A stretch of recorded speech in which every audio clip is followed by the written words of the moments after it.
परमेश्वर का धन्यवाद हो। परमेश्वर महान और सामर्थी परमेश्वर, दया अनुग्रह करने वाला परमेश्वर, आज का दिन परमेश्वर ने हमें रात को दिया है इस परिवार के साथ एक अच्छा फेलोशिप करने का, संगति करने का। परमेश्वर ने हमें एक अवसर प्रदान किया है कि हम परमेश्वर के पास बैठें और उसकी महिमा करें, उसकी बड़ाई करें। आज का दिन हम सभी के जीवन के लिए एक आशीष का कारण बनने पाए, क्योंकि परमेश्वर ने हम सबको संभाला है, परमेश्वर ने हम सबको निकाला है ताकि हम उस परमेश्वर की महिमा कर सकें, उस परमेश्वर का धन्यवाद कर सकें। आज का दिन हमारे जीवन के लिए एक बड़ा विशेष दिन होता है कि हम परमेश्वर के साथ में बैठें, परमेश्वर के साथ में चलें और उसकी महिमा करें। आज मैं आपके सामने थोड़ा समय परमेश्वर के वचन की ओर ले जाना चाहता हूं। याकूब के पत्री और उसका 4वां अध्याय और उसका 5 पद को पढ़िए। याकूब के पत्री उसका 4वां अध्याय और 5 पद को। क्या तुम ये समझते हो कि पवित्र शास्त्र व्यर्थ कहता है, जिस आत्मा को उसने हमारे भीतर बसाया है, क्या वह ऐसी लालसा करता है जिसका प्रतिफल डहा हो? क्या हमारे जीवन में ये बातें हमें आपको समझना है, जानना है। क्या वो लालसा करता है? कौन चीजों की लालसा करता है? यहां पर परमेश्वर का वचन बहुत अच्छा बातें हमें आपको सिखाता है। और जब हम इन बातों पर हम विचार करते हैं, क्या तुम समझते हो कि पवित्र शास्त्र व्यर्थ है? लोग व्यर्थ समझते हैं, परमेश्वर के वचन को व्यर्थ की बातें समझने लग जाते हैं। और यदि व्यर्थ की बातें समझते हैं तो परमेश्वर उनके जीवन के लिए उनके जीवन में वो काम नहीं हो पाता है, क्योंकि परमेश्वर उन्हीं के लिए होता है। जब परमेश्वर के साथ में मैराप चलते हैं, मैराप रहते हैं, मैराप अपने जीवन को उठना बैठना करते हैं, उनके लिए परमेश्वर होता है। और जब हम परमेश्वर को छोड़ देते हैं, परमेश्वर से दूर हो जाते हैं, तो परमेश्वर हमसे रात से भी दूर हो जाता है, क्योंकि उसे क्या समझते हैं लोग? व्यर्थ समझते हैं। और परमेश्वर के वचन में लिखा क्या परमेश्वर के नाम व्यर्थ लिया जाए? नहीं। परमेश्वर के काम भी व्यर्थ नहीं है, परमेश्वर का नाम भी व्यर्थ नहीं है, लेकिन लोग इस प्रकार से अपने जीवन में लेते हैं। जब हम इन बातों पर हम विचार कर रहे हैं तो यहाँ पे लिखा हुआ है, आत्मा को जिसने उसने हमारे भीतर बसाया है, यानी कि परमेश्वर ने हमें और आत्मा दिया है। और आत्मा बसाया है, पवित्र आत्मा दे करके मेरे जीवन में बसाया है कि मैं और आप जो है परमेश्वर के पवित्र आत्मा से भर जाएं, क्योंकि उसका आत्मा हमारे और आपके जीवन में काम करता है। बाइबल इस बात को बताता है कैसे बसाया है, आपको मालूम है। पहला कुरिन्थी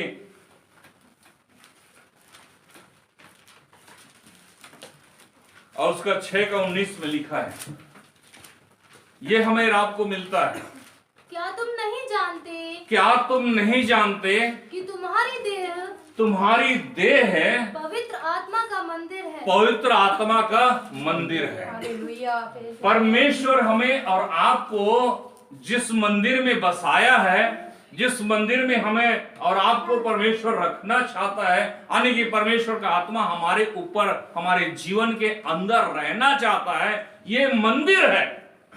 और इस मंदिर को हम क्या करते हैं? व्यर्थ कर रहे हैं, व्यर्थ जीवन में व्यतीत कर रहे हैं। परमेश्वर नहीं चाहता है कि हम और आप जो है इस प्रकार के जीवन जिए। परमेश्वर चाहता है कि हम और आप जो है हमारे अंदर वास करता है, वो परमेश्वर की आराधना करें, उस परमेश्वर की आराधना के साथ महिमा करें। इसलिए परमेश्वर ने मेरे और आपके जीवन में इस आत्मा को दिया है, यानी कि पवित्र आत्मा को इस मंदिर के अंदर में बसाया है। वो परमेश्वर बसाता है इसलिए ताकि हम और आप जो है परमेश्वर की महिमा करें। इसलिए नहीं ये जिससे यहां लिखा हुआ है, इसलिए नहीं, ये जिससे क्या है, परमेश्वर का वचन कहता है क्या वह ऐसी लालसा करता है जिसका प्रतिफल डाह है। क्या परमेश्वर ने हमें आपको ऐसी आत्मा दिया है जिसका प्रतिफल डाह है, ईर्ष्या है, क्रोध है? या परमेश्वर हमें आपको ये बातें दिया है, ये बातें समझाया है, ये कहा है, या ये आत्मा दिया है? नहीं। लालसा दो तरह के हैं, एक तो आत्मिक लालसा है, एक है संसारिक लालसा। तो हम किस लालसा में पड़े हुए हैं, हम किस लालसा में होकर के गुजर रहे हैं, हमारा और आपका जीवन कैसा है, हमारा लालसा क्या है, किस चीज के लिए है, किसके लिए हम दौड़ रहे हैं, किसके लिए भाग रहे हैं, किसके लिए कर रहे हैं।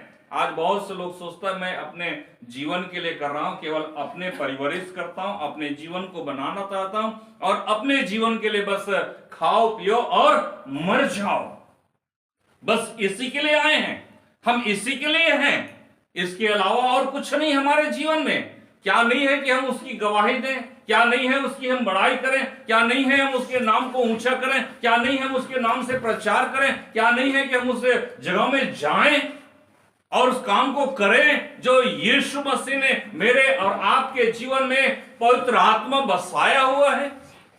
पवित्र आत्मा बसाए तो हम उसकी लालसा करें, परमेश्वर की लालसा करें, ना कि संसार की लालसा करें। यदि हम और आप जो है संसार की लालसा करते हैं तो मैं और आप जो है परमेश्वर से दूर हो जाएंगे। मेरा और आपका जीवन परमेश्वर से अलग होगा और हमारा जीवन वो जीवन नहीं कहलाएगा जो हम परमेश्वर के साथ में हम चलते हैं, वो हमारे जीवन के लिए फिर व्यर्थ ठहरेगा, व्यर्थ का जीवन होगा। व्यर्थता में हम अपने जीवन को व्यतीत कर रहे हैं। कई बार लोग कहते हैं अरे मैंने अपना जीवन व्यर्थ में गंवा दिया इस 1 साल। कहते हैं ना, बहुत से लोग कहते हैं व्यर्थ में गंवा दिया। क्यों? क्योंकि मैंने ये काम किया होता तो आज ऐसा हो जाता, मैं वो काम किया होता तो वैसा हो जाता, मैं इस तरीका से रहता तो मैं इस तरीका से बन जाता। क्यों इस बात को कहते हैं लोग? हम व्यर्थ में अपने जीवन को व्यतीत कर रहे हैं। परमेश्वर आपको व्यर्थ में जीने के लिए नहीं कहता है, परमेश्वर आपको व्यर्थ में रहने के लिए नहीं कहता है, परमेश्वर आपको व्यर्थ जिंदगी रहने के लिए नहीं कहता है। परमेश्वर जो कुछ हमारे जीवन में दिया है वो व्यर्थ नहीं दिया है, परमेश्वर लाभ के लिए दिया है कि हम उसके काम को करें, ताकि परमेश्वर हमारे और आपके जीवन में एक आत्मिक जीवन को बढ़ावा दे सके, आत्मिक जीवन में हम आगे बढ़ सकें, आत्मिक जीवन हमारे जीवन को खोल सके और हमारे अंदर जो पवित्र आत्मा वास करता है, जिसे बसाने की बात का है, वो वास करता रहे, हालेलुया, वो हमेशा रहे। ये नहीं कि वहां से हट जाएं, ये नहीं कि वहां से निकल जाएं, ये नहीं कि वहां से अलग हो जाएं। परमेश्वर ये नहीं चाहता है कि हमारे जीवन में ऐसा काम ना हो। हमारे जीवन में हमेशा पवित्र आत्मा वास करे। परमेश्वर हमें रात को ऐसा लालसा करने के लिए कहना चाहता है ताकि हम इसका प्रतिफल जो है देखें तो लाभ का हो, ना कि डाह का हो। हमारा लालसा कहाँ है? संसार की ओर है क्या? यदि संसार की ओर है तो हम संसार की ओर हम भागते चले जाएंगे।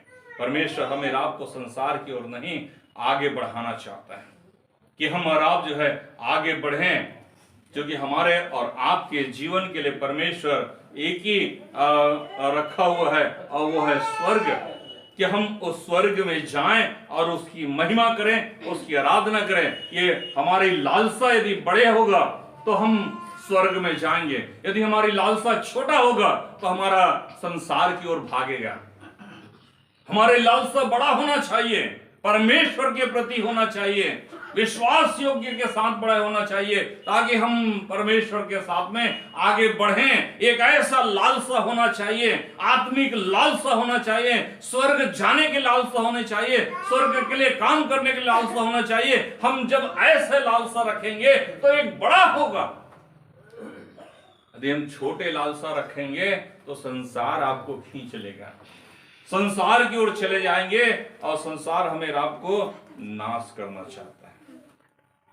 संसार कभी भी आपको आगे नहीं बढ़ाना चाहता है, क्योंकि बाइबल इस बात की शब्द कहना चाहता है, हमें आपको बताता है। और हम इन बातों को हम विचार करते हैं कि ये परमेश्वर के लिए हम जब आगे बढ़ते हैं, परमेश्वर से बैर अर्थात आत्मिक हमारे और आपके जीवन में जो है क्या होता है, व्यभिचार को जन्म देता है। बाइबल इस बात को बताता है। इसी के याकूब का 4 पद को पढ़िए।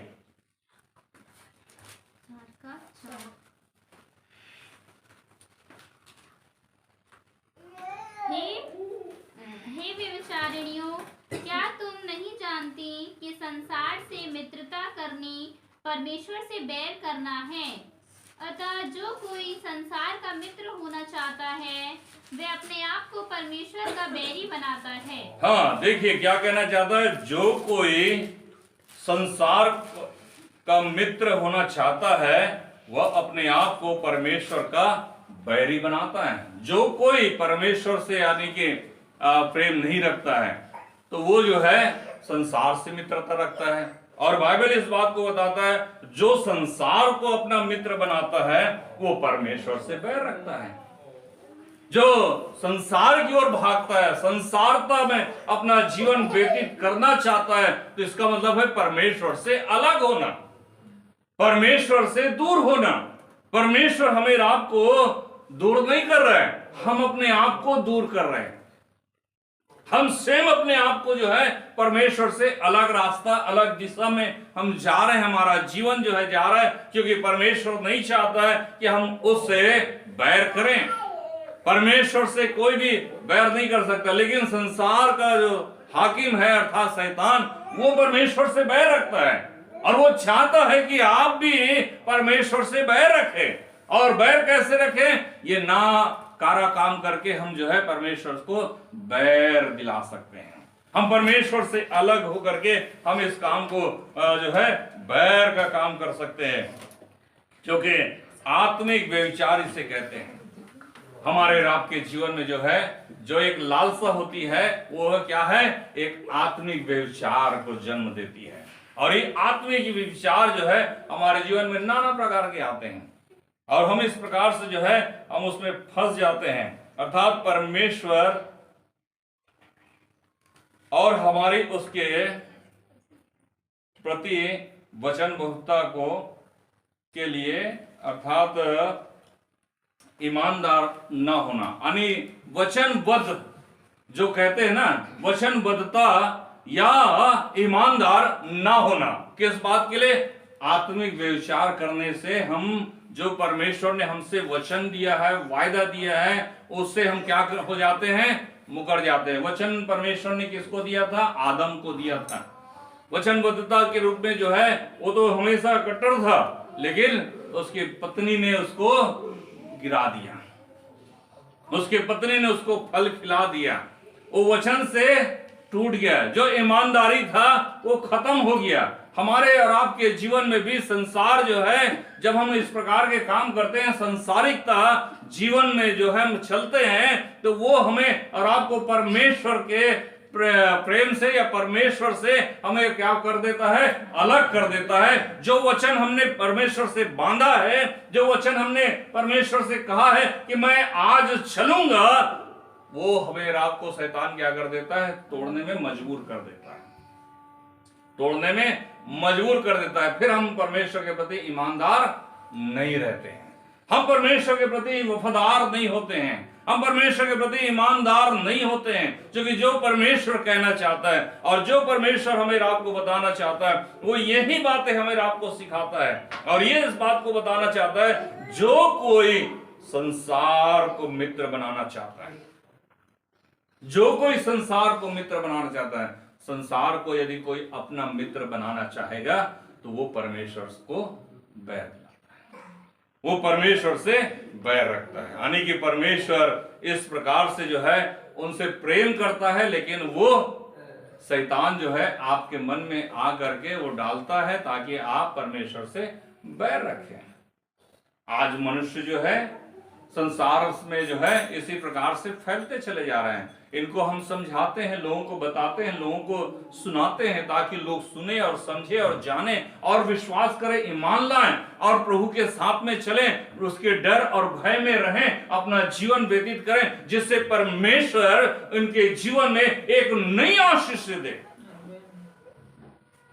परमेश्वर तो चाहता है कि लोग आशीष पाएं, पर शैतान जो है नहीं चाहता है कि कोई आशीष पाए।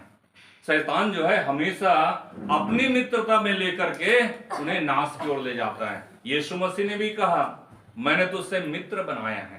तो यीशु मसीह का मित्र को हम ठुकरा करके संसार के मित्र को हम क्या कर लेते हैं, अपना लेते हैं।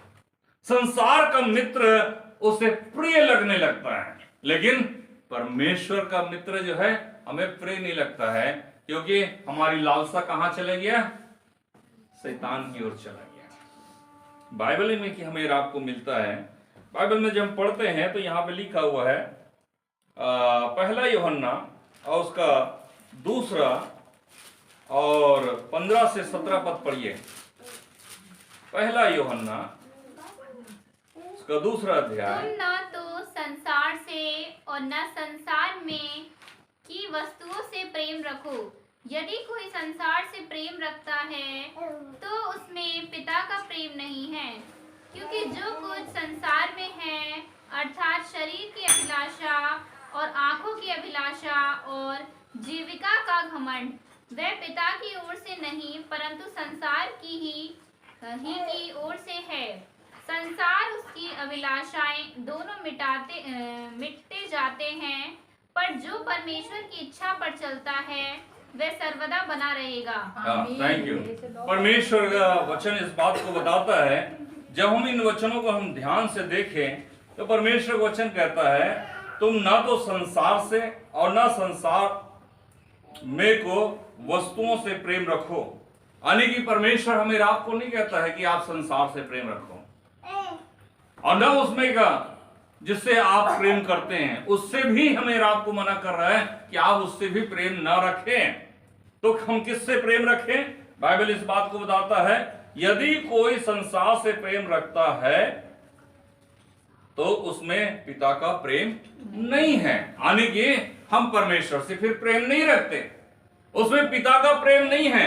क्योंकि परमेश्वर का आत्मा आप में बसा हुआ है तो आपका प्रेम परमेश्वर के प्रति होगा, और परमेश्वर आपके जीवन में काम कर रहा है। क्योंकि वास कहां हुआ है? हमारे हृदय में हुआ है। वास कहां होता है? हमारे अंदर होता है। हमारी लालसा कहां होना चाहिए? तो हमारे प्रभु के प्रति होना चाहिए। हमारे आत्मिक लालसा होना चाहिए, हमारे आत्मिक जीवन के प्रति एक आत्मिक लालसा होना चाहिए। परंतु हमारा जीवन कहां होना चाहिए?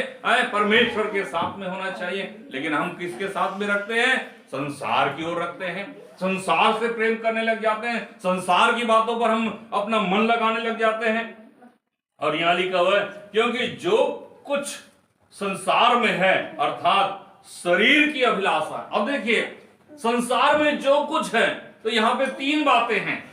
वो क्या है? शरीर की अभिलाषा। और ये शरीर की अभिलाषा मनुष्य को जो है नाश की ओर ले जाता है, नष्ट की ओर ले जाता है, ताकि वो नाश हो जाए। और ये कौन करता है?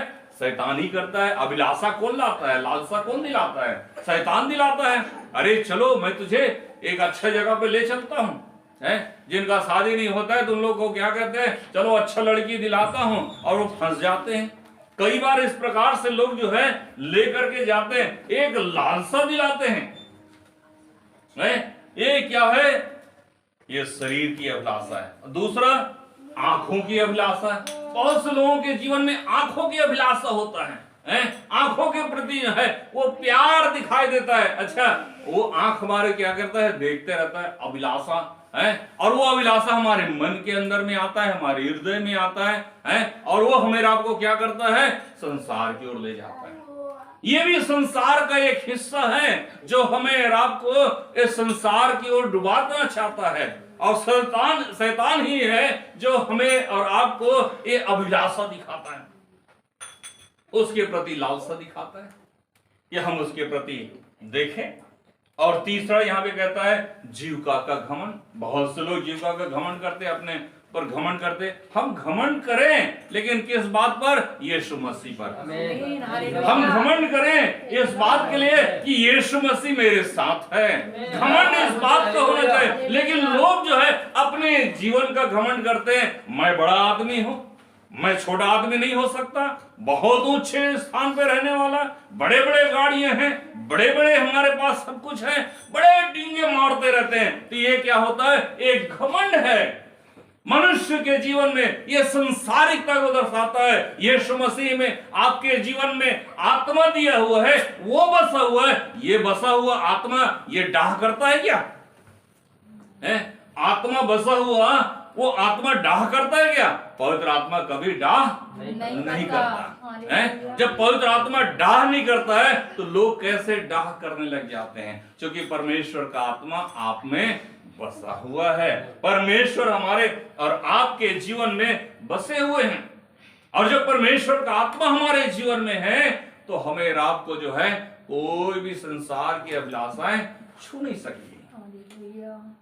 परंतु शैतान जो है आपको इस प्रकार से अभिलाषाओं में ले जाता है। और लिखा हुआ है संसार और उसकी अभिलाषाएं दोनों मिटते जाते हैं, पर जो परमेश्वर की इच्छा पर चलता है वह सर्वदा बना रहेगा। अब यहां पर 2 बातें और है। क्या कहना चाहता है? यदि संसार में हम रहते हैं तो संसार की अभिलाषाएं क्या हो जाता है? मिटते जाते हैं। कैसे मिटेंगे? जब आप परमेश्वर के प्रति लालसा रखेंगे तो परमेश्वर आपके साथ होगा और परमेश्वर आपके साथ होकर के बात करेंगे और वो आपके साथ हमेशा बना रहेगा। तो इससे हम संसार के अभिलाषा को क्या कर देंगे? हम नष्ट कर देंगे, हम अपने जीवन से मिटा देते हैं, फेंक देते हैं, और वो हमारे जीवन में नहीं रहने का। लेकिन कौन रहने का है? परमेश्वर की इच्छा पर जब चलता है वो सर्वदा वास करता है। हम क्या सर्वदा वास करने के लिए परमेश्वर के पास आए हैं या थोड़े समय के लिए आए हैं? सर्वदा वास करने के लिए आए हैं कि हम प्रभु के साथ में सर्वदा वास करें, स्वर्ग राज में, परमेश्वर के स्वर्ग राज में जा सके। इसलिए परमेश्वर ने मुझे और आपको चुना है, मुझे और आपको निकाला है, मुझे और आपको अलग किया है। तो हमारा और आपका लालसा क्या है? क्या संसार की ओर है या आत्मिक लालसा है? यदि आत्मिक लालसा है तो आप आत्मिक जीवन अपने जीवन में जीने पाए। और यदि संसार की अभिलाषा है तो हम संसार की अभिलाषा को आज ही छोड़ दें। अपने जीवन में, अपने अंदर हम इन बातों को देखें जो परमेश्वर हमसे कहता है, जो परमेश्वर हमारे रात के जीवन में कहना चाहता है। क्योंकि परमेश्वर का प्रेम हमें रात को जो है क्या करना चाहता है? आगे बढ़ाना चाहता है, हमें रात को ऊंचा उठाना चाहता है, हमें रात को लेकर के चलना चाहता है। बाइबल इस बात को बताता है, इसमें लिखा हुआ है याकूब के पत्री उसका 4 अध्याय और उसका 6 पद में इस प्रकार से लिखा हुआ है, परमेश्वर के अभिमानियों का विरोध करता है पर दिनों पर अनुग्रह करता है। परमेश्वर अभिमानियों का क्या करता है? विरोध करता है, पर दिनों पर क्या करता है? अनुग्रह करता है।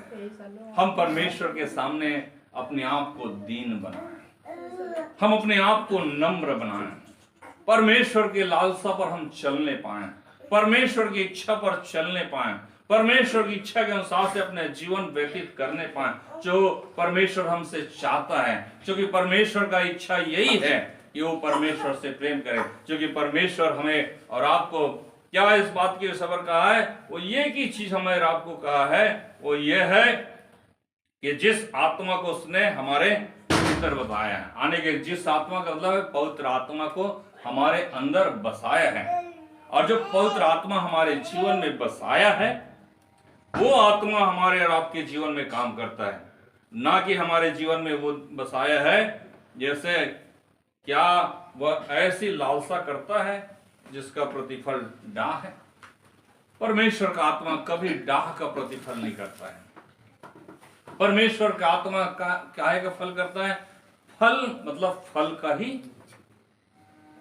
एक आत्मा का ही लालसा करता है। एक आत्मा और बच जाए, एक आत्मा और आ जाए, एक परिवार और आ जाए, एक लोग और आ जाए, ये लालसा करता है, ना कि वो डाह करता है। परमेश्वर का आत्मा कभी भी डाह नहीं करता है। हमारा राब का परमेश्वर ये परमेश्वर है जो हमसे राब से प्रेम करने वाला परमेश्वर, हमसे राब से बातें करने वाला परमेश्वर, हमारे राब के जीवन में काम करने वाला परमेश्वर, वो परमेश्वर हमारे राब के जीवन में कार्य करता है, आशीष देता है कि हम परमेश्वर के साथ में चलें और उसकी महिमा करें। सो हम परमेश्वर का धन्यवाद करते हैं सुंदर वचन के लिए जो परमेश्वर हमारे और आपके जीवन में दिया है, ताकि हम परमेश्वर से ज्यादा प्रेम कर सकें, परमेश्वर के साथ में रह सकें, परमेश्वर के साथ में हमारा और आपका उठना और बैठना हो सके और हम परमेश्वर को महिमा दे सकें। आइए हम परमेश्वर के सम्मुख जागत है, हम प्रार्थना करेंगे। प्रभु जी, हम आपका धन्यवाद देते खुदा यीशु मसीह, महान जीवित और पवित्र परमेश्वर, हम आपकी बहुत तारीफ करते हैं, धन्यवाद देते खुदा यीशु मसीह, आज का दिन आपने हमें दिया पिता परमेश्वर, उसके लिए हम धन्यवाद करते हैं। हम सच में परमेश्वर आत्मिक लालसा या संसारिक लालसा, इन दोनों में से तो प्रवृत्तियों से हम नहीं चल सकते, परंतु इन दोनों में से एक को चुन सकते हैं। तो परमेश्वर हमारे जीवन में एक आत्मिक लालसा होने पाए। यारे परमेश्वर, जो तू आत्मा हमारे जीवन में बसाया है, वो आत्मा पवित्र आत्मा का मंदिर है जो हमारे अंदर में है, हर एक व्यक्ति के अंदर में, हर विश्वासियों के अंदर में है, हर एक परिवारों के अंदर में है। लोगों के जीवन में तूने पवित्र आत्मा देकर के बसाया है ताकि लोग इस बात को जान सके कि हाँ, तो पवित्र आत्मा हमारे अंदर में दिया है, और वो जो पवित्र आत्मा हमारे जीवन में दिया है वो कभी भी डाह का प्रतिफल नहीं रखता है, कभी भी डाह के प्रति नहीं सोचता है, कभी भी संसार के ओर अपना ध्यान नहीं लगाता है, कभी भी संसार को अपना मित्र नहीं बनाता है। यदि कोई संसार को अपना मित्र बनाने की कोशिश करता है वो नाश हो जाएंगे, नष्ट हो जाएंगे। परमेश्वर, हम तेरा धन्यवाद करते हैं, आपसे प्रार्थना करते हैं कि तूने प्रभु जी लोगों के जीवन में परमेश्वर अपना काम किया है, पवित्र आत्मा के द्वार से लोगों से बातें किया है, उसके लिए हम धन्यवाद करते हैं। हमारी प्रार्थना है परमेश्वर कि लोग आशीष पाएं, तेरी महिमा तेरी बड़ाई कर सके। हम धन्यवाद देते हैं। आज के दिन को मैं तेरे हाथों में सौंपता हूँ, इस घर परिवार को मैं तेरे हाथों में सौंप देते परमेश्वर। हम जितने भी यहाँ परिवार के लोग आए हुए प्रभु जी, हम सभी को हम तेरे हाथों में सौंप देते हैं। अपने अनुग्रह और सामर्थ्य से भर दे, अपने पवित्र आत्मा से भर दे, और पवित्र आत्मा के अगुवाई में लेकर के चले और एक सच्चा विश्वासी बनाए, एक ईमानदार बनाए प्रभु जी, एक वफादार बनाए पिता परमेश्वर। खुदावन यीशु मसीह, आप स्वर्ग से देखने वाला परमेश्वर है, आप देखते हैं, नहीं तो हम वफादार नहीं होंगे। अब जब हम छोटे से छोटी बातों पर हम वफादार नहीं, तो हम परमेश्वर की उन बातों पर भी वफादार नहीं हो पाएंगे, क्योंकि परमेश्वर का वचन इसी बात को बताता है, आदम और हवा वफादार नहीं हुए परमेश्वर के। परमेश्वर ने कहा इस फल को नहीं खाना है, लेकिन उसके बावजूद वे लोगों ने फल को खाया, इसलिए परमेश्वर के प्रति वो वफादार नहीं हुए, ईमानदार नहीं हुए। परमेश्वर वचनबद्धता में जो है वो बंधे नहीं। हमें रात को एक वचन लेना है, परमेश्वर तो मेरे साथ है। वचन अपने जीवन में लेकर के चलना है कि प्रभु मैं तेरे लिए संसार के वो सारे चीजों को छोड़ने के लिए तैयार हूँ, ईमानदार के साथ खड़ा होना चाहता हूँ, तेरे साथ में चलना चाहता हूँ, तेरे साथ जीना चाहता हूँ, तेरे साथ सर्वदा स्वर्ग में वास करना चाहता हूँ। परमेश्वर ये कैसा हमारे जीवन में एक वचन होना है, परमेश्वर को वचन देना हम सीखें। प्रभु जी हम तेरे हाथों में सौंप देते हैं हमारी प्रार्थना खुदा ने यीशु मसीह तू आशीष दे प्रभु जी, तमशा अपने लोगों को आशीष दे, हम सभी को आशीष दे प्रभु जी। आज के शाम रात्रि के समय प्रभु जी तूने हम सभी को तू आशीषों से भरा है प्रभु जी। हम तेरा धन्यवाद करते हैं सुंदर वचन के लिए, हम तेरा धन्यवाद करते हैं। हर एक भाई बहनों को प्रभु जी हम तेरे हाथों में सौंप देते हैं, अनुग्रह और सामर्थ्य से परिपूर्ण करें आपकी मनुष्य के धन्यवाद के साथ यीशु मसीह के जीवित पवित्र नाम से मांग लेते हैं।